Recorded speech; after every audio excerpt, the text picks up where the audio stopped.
Hey guys, subscribe for daily content. And if you're shopping for gear, make sure you check out the description for the newest items at some of the very best online retailers. There's also links for some of the items that I personally recommend. Thanks! What's going on YouTube? Metal Complex here, and today I've got a very interesting knife review / knife overview to share with you guys. This is the We Knives and Snecx Vision R. I would invite you guys to check out Snecx10's Instagram account. I believe it is spelled S-N-E-C-X. God, I hope I'm getting that right. There's a lot of detailed information on the idea behind this lock and how it functions. It's actually really interesting how it's designed. So I would invite you, if you want to see a detailed explanation of the lock, definitely check out his Instagram, absolutely. Thank you so much to We Knives for sending this to me for review. Thanks so much to my patrons for supporting me, and please make sure to follow me on Instagram at metal_complex. Depending on when you are watching this, this may or may not be available. I'm absolutely gonna link it right down below either way, so you guys can go at least check it out. It does support my channel and use my links, but that's entirely up to you. Let's go ahead and get a measurement of this knife. Overall length of the Vision R is coming in at 8 inches. Blade length is coming in at a little bit over 3 inches, like 3.55. Cutting edge is coming in at just shy of 3 1/4. Yeah, it's like 3 1/8. Yeah, it's 3. I'm gonna call it 3 1/8. All right, let's go ahead and do some size comparisons up against, let me scoot this guy back here, up against the Ontario Rat Model 1 and the Ontario Rat Model 2. So you can see here, it's not a super tall profile. I mean, the blade is interesting. It kind of, you don't expect that much blade to come out of it, but it's not like quite as much presence as the Rat 1, but it's just longer than the Rat 2. How about up against the Spyderco PM2 and the Spyderco Para 3? I think these are really good size comparisons for sure, because we can see kind of the same idea, being able to get right up behind the edge versus both of these knives. I'm not putting in frame right now, which is not helpful. Yeah, definitely, it's kind of in between there. And then, you know what? I think this is a really, really good one. Let's stop right here and take a look at this knife versus the Demco 80-20.5. So again, we have the same idea where we're, trying to get really nice ergonomics, but being able to get up, right against the blade or right behind the blade. There's some differences here, namely the ergonomic lines, the overall lines of the knife, right? And much less pronounced, finger position peaks and valleys and things like that. And obviously a different blade shape. Cutting edge is definitely a little bit longer on the Vision R. And the reason that that's important is because people know the lock, what's locking the knife is located on the spine. It's an ambidextrous lock. And there's nothing I can do to stop, like, we're gonna have people who are just like chomping the bit to yell copy. These locks operate differently. The way that they actually connect and the way that they function is different. They release both by pulling down, right? And they are located on the back. That's where the similarities end. If that's the case, then, whoever came up with the back lock, then we have to yell copy at literally every single knife that had a locking mechanism on the back of the blade or the spine of the blade, right? So save that, because that's not helpful, and it's just inaccurate, right? But this is it is built differently. It is machined differently. It's just located on the back and is also ambidextrous, which is something that I think is important. I want to see stuff like this. This is it's a good place for the lock, right? And it's great for people who are left-handed, or people who, like to use both hands to use their knives, because, the knife world often limits us to right-handed stuff, right? So yes, please, knife makers and designers, please keep doing things like this. This is great. It's good. I like that. We're going to talk more about the lock. And then last but not least, I know we're dragging out the size comparison part of this review. Let's do the Benchmade Griptilian, or in this case, the Ritter Hogue. And we'll put it up against the Benchmade Bug Out, which I think is another really good size comparison. There you go. It's a little longer than the Bug Out. I don't know if everybody was expecting that. I certainly wasn't. I thought it was going to be about the same. It's a little longer, a little shorter, a little bit, versus the Ritter Hogue. All right, how's the action on this guy? Here we go. We have a nice... We see how this is operating here. You pull this back, right? It's a lot light. I mean, it doesn't feel exactly the same, but it is the same sort of idea here initially. But this is different. One thing I want to point out, if you do pull this back far enough, it actually comes out. And while it's out, obviously it can't do its job in either the open or closed position. Now, after a while, I started to figure out what not to do. I was pulling out and almost up and backwards like at a ramp, and I was pulling pretty hard.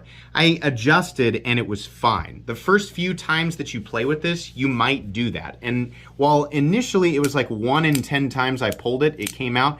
Now it's like 1 in 100 or 1 in 500, and it's when I'm being kind of absent-minded, which, you know, arguably can happen while you're using the knife. But if it does happen, then you just go, oh, whoops, I gotta, you know, you just put it back in there.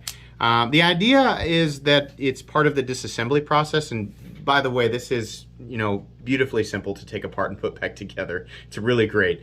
I still find myself wishing that there was something that was stopping it from being pulled out. The more that you play with this and the more that you use it, the less likely you are for that thing to come out of there. As far as how solid it locks up in the open position, it is very solid. And as per Snecx, he actually has a really cool demonstration video on his Instagram where he zooms in, like way in on the stop pin, and you can see how this sort of slides. Can we get here? So this piece right, I'll pull it out. So this slides underneath the stop pin, and you can see this notch right here. Yeah, that's nice. So we have the stop pin, this piece, and this piece, right? All in connection there. The stop pin flexes a little bit, allowing this lock to tuck deeper and deeper and deeper. So the idea behind the locking system is that as you continue to use this thing and use it hard, it will only lock up harder. And there's a great demonstration of how that all, you know, kind of works, zoomed way up on his Instagram. He even makes mention that he, you know, I mean, it's on his Instagram, so I can say it, right? I mean, he says, like, I spine whacked this thing, and it's solid, right?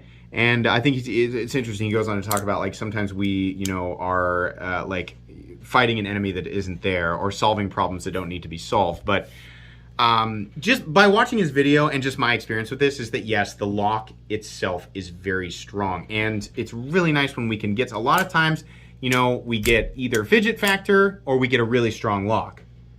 Not so much anymore with locks like these. We definitely can get both. And it's not just fidgety, it is easy and convenient to manipulate. This is really, really cool.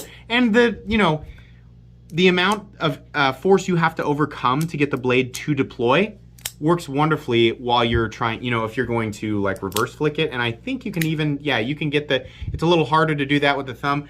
But this is really good. I like this. You know, a knife that I can play with when I want to play with it, or use it seriously when I want to use it seriously, is really cool. Whether I'm manipulating it with my right or my left hand, right? If you just want to whip it, you know, in and out like this, this is also fine. You just want to open it, pinch open it. Really good. Really, really cool. I like this a lot. Just, yeah, every now and then it's going to come out. You just put it back in, right? Anyways. Let's go ahead and do carry profile. We're 8 minutes in and we haven't even done carry profile. Sorry, welcome to my channel. Thickness up against this particle pair 3. You can see it's actually reasonably thin. I don't think it's quite as thin as the bug outs. No, not quite as thin, but it's nice. I mean, it's a nice profile, you know, really good. Length and height up against the PM2 and the Para 3. Hold on, there we go. Yeah, this is gonna come, it's an incredibly nice compact profile, folded up position. It's actually shorter. Well, hold on, no, that's not right. It's just a hair longer than the Spyderco Para 3. Definitely shorter than the PM2. In terms of height though, no, even at its maximum height, we are still not even approaching the Para 3, or the hump in the PM2 or Para 3. Let's go and do a hardware check. I'll get out my tools as per usual. My tools are very inexpensive and very recommendable. You can find them right down in the section of my description that talks about the tools I use on this channel. I think this is T8, and you can see here, we do not have much.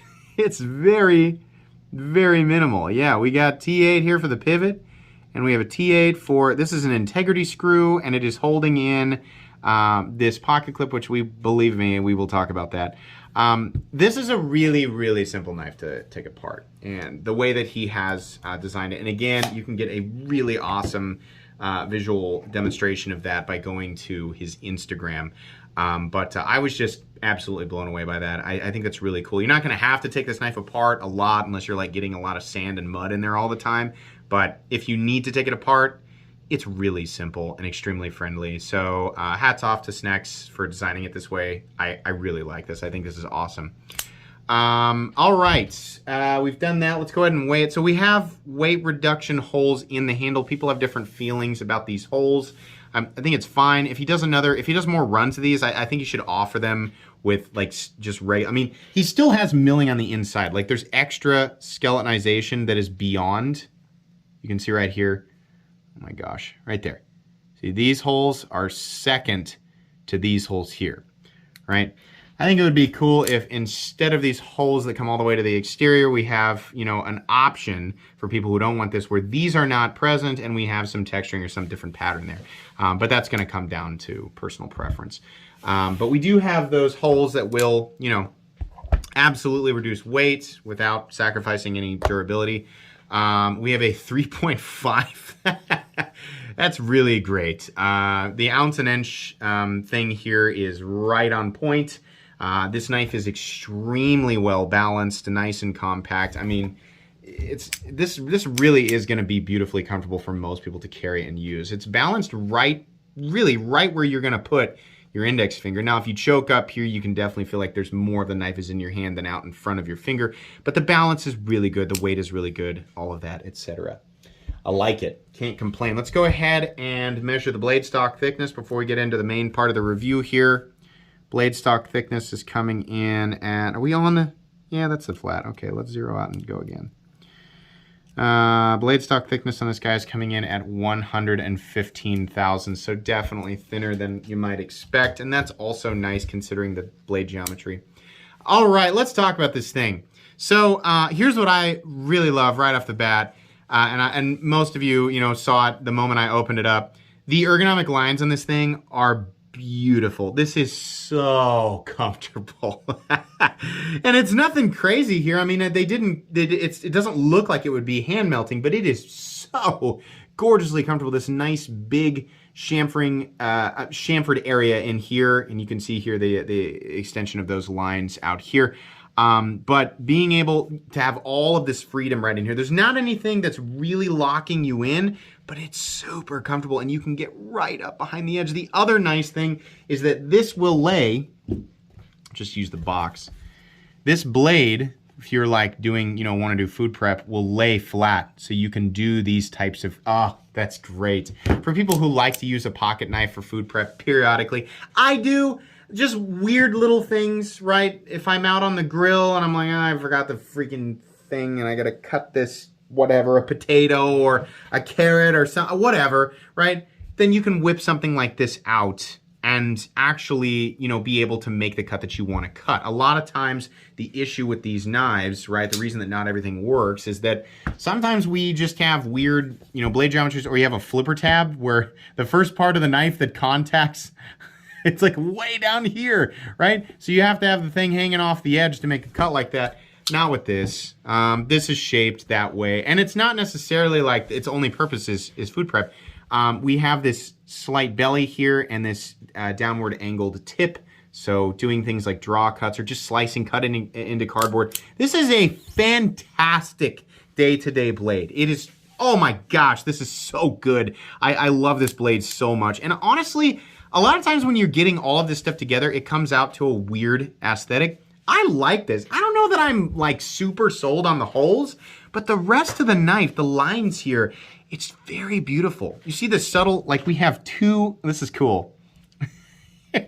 It's harder to see on the black one, but there's a flat and then there's an angle here, like a bevel, and then it changes again as it drops to the final, cutting bevel. And that's neat. They didn't have to do that. Could have just dropped it from here, but it's cool. We have a reasonable, reasonable thickness carried out to, this is the second bevel, sorry. It's not the original flat, but that second bevel carries out to, no, you know what? This is still, like, it's basically still full thickness. Is it? Does it taper?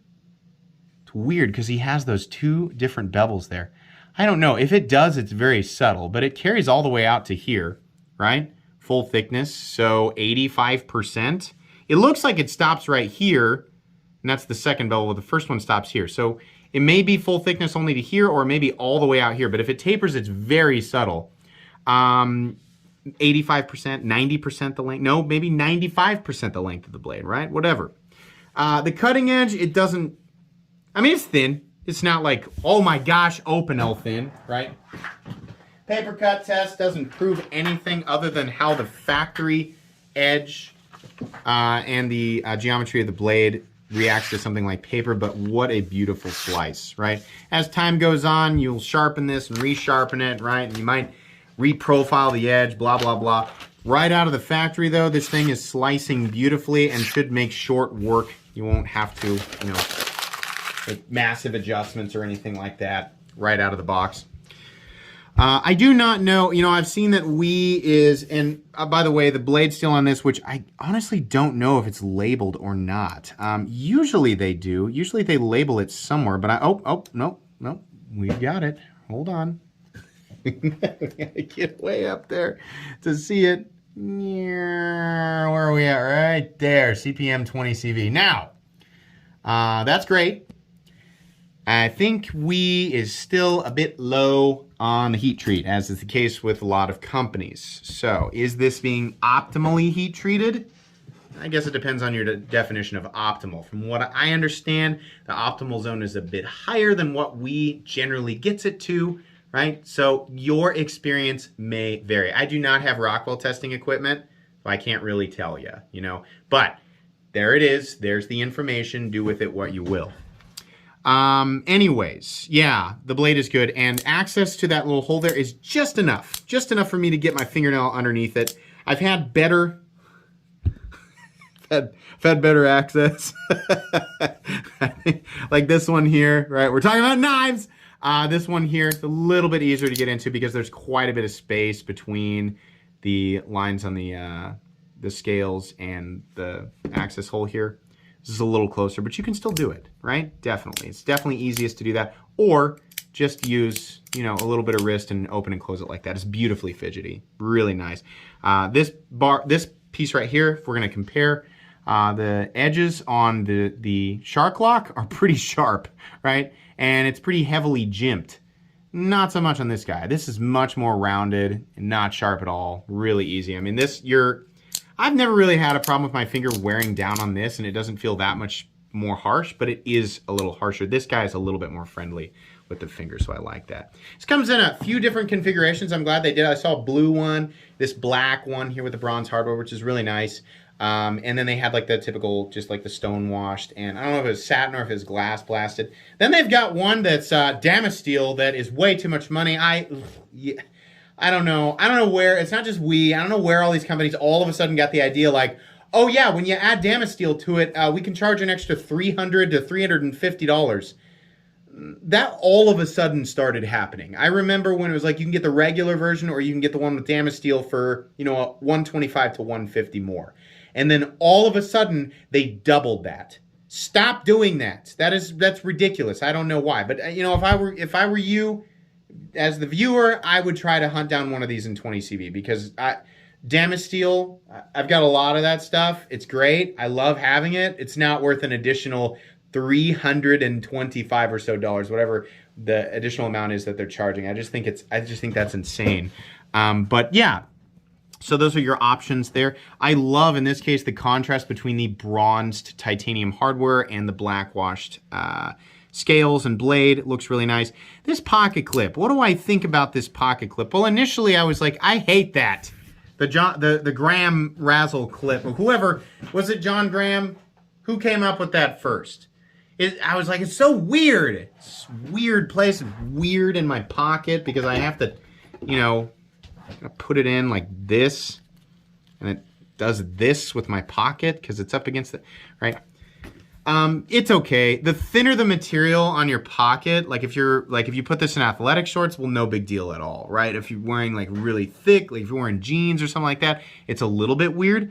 It's not too bad though. I think I was being overly critical. I mean, it will still work. People are saying, oh, it's designed to go in your rear right or your whatever. I'm not going to carry it there. And I feel like 99, I don't know if that was actually the purpose, like if that was Snecx's idea or whatever.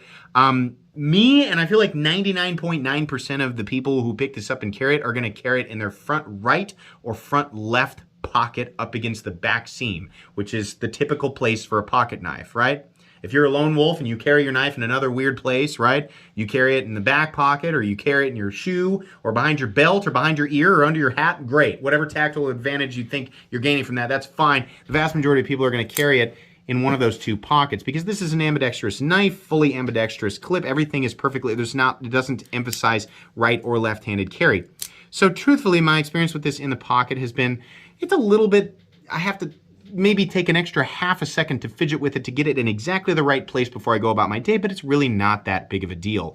The main benefit I think here is during use, it creates an absolute zero hotspot situation. There is that clip does not bother my hand at all. There's nothing here. This part is open. This is great. I mean, yeah, like it's sitting right up here and it's pretty low profile, and it also allows you to carry the thing it's totally discreet. It's completely and totally deep carry, which is something I like. It doesn't have to be deep carry to be good, but I like that the whole thing is going almost all the way in the pocket, right? It's not my favorite clip in the whole world, but you know what? It works, and it allows the design to be what it was intended to be, which is something that is not just easy to manipulate, not just dependable in terms of use and the lockup, but comfortable. Extremely comfortable, right? A lot of times these, like I was saying, these lines don't necessarily lock you in, but the fact that you have so much freedom combined with the fact that there is not a clip bill digging into your hand, this is a knife you can really bear down on. And it's, it's like Snecx said, you're supposed to. Bear down on it. Go ahead. It's just going to lock up harder and harder and harder. If you think about that, this type of cutting over and over and over, you're just pushing that further and further and further in there. It's great. No stick. I've squeezed on this thing while I was cutting. Sorry, earthquake. Squeezed on this thing while I was cutting, thinking like I'm going to get it to get sticky. Super smooth. Oh, see, I pulled it out. Left hand wasn't used to it. Pulled it out there, right? Right hand's used to it. I know when to release there. But anyway, that's going to happen, right? It's just like I said, it's going to happen. Yeah, really, really good. I like this. I like how he snuck Snecx in there, right there at the back, right? Subtle, not bad. Otherwise, no billboarding, right? Lockup, like I said, it's absolutely solid. It's not going anywhere. No pivot lash, incredibly smooth. I mean, you guys can see here. Super smooth, right? Nice. I mean, it's not a detent, right? It's just like there's an event horizon, so to speak, and once it gets past that, it sort of sucks itself into the handle. Perfect centering, and yeah, that's it's just really great. So, again, the pocket clip is a little bit funky. You might have a different experience with it depending on, your preferences there. The locking system can periodically be pulled out, which you'll have to take the time to get it back in there, but it doesn't you're not sacrificing any integrity of the knife that way. It's just a sort of an adaptation process. Is there anything else? Oh, people might not like the holes. How much is this knife? It is $269, giggity, which I really don't have a problem with. I mean, we're getting, no, it's not a milled clip. I mean, this is still, I think, well, I don't know. Actually, how do we classify this? Is it milled? I think it's more, I don't want to get hung up on that. We're using premium materials. This is typical WE, right? What you're getting here is something that is different. It's a WE knife, but it's a Snecx knife. We're getting something weird and cool and different, which I don't know about you, but I'll pay more for that just for it being weird. But we're getting weird and different. I don't know. It depends on how you define weird. But in the sense we're gaining utility from it. We're gaining convenience, right? A lot of people are gonna, I don't need this fidgety, this or that. Stop you right there. This is not pure fidget factor. This is a real lock. This is a strong lock. It is easy to manipulate and is fidgety, right? So let's not reduce it to just fidget factor, right? Does everybody in the whole world need this? No. But the people who are interested in it, oh my goodness, you will love this. This is one of the cooler things that I have seen this year, and I think as of right now, it's definitely in the running for the top 10 most interesting, at least, of 2022. I love this. The lower the price, under where it is currently, the more interesting it would be. But I can't say that I'm super upset about it. I really, if I had not looked at the price and I looked at this knife, I thought, this is one of those knives that Wee's going to put like a $300 price tag on, and people are still going to buy it. You know what? Keeping it at $270, okay, fair. Yeah, extremely recommendable. This is awesome. Gain a lot of utility. Beautiful blade shape, beautiful ergonomic profile, just wonderful. Very versatile knife. Snecx Tan, if I'm saying his name correctly, I'm just reading it off of Instagram. Bravo, very good. Make sure you follow him. Use the links to check this knife out in the description. If it's available, I highly suggest that you pick it up. You will not regret it. Please make sure to follow me on Instagram, at metal_complex. If you enjoyed this video, leave a like. If you'd like to check out my other content, I do, of course, have lots of videos of knives that are either expensive or inexpensive that I do or don't like. So check those out. And if you enjoy all my content, go ahead and click on that Metal Complex logo right there and subscribe, because there's definitely more coming. Thanks again for watching, everybody, and have a great day.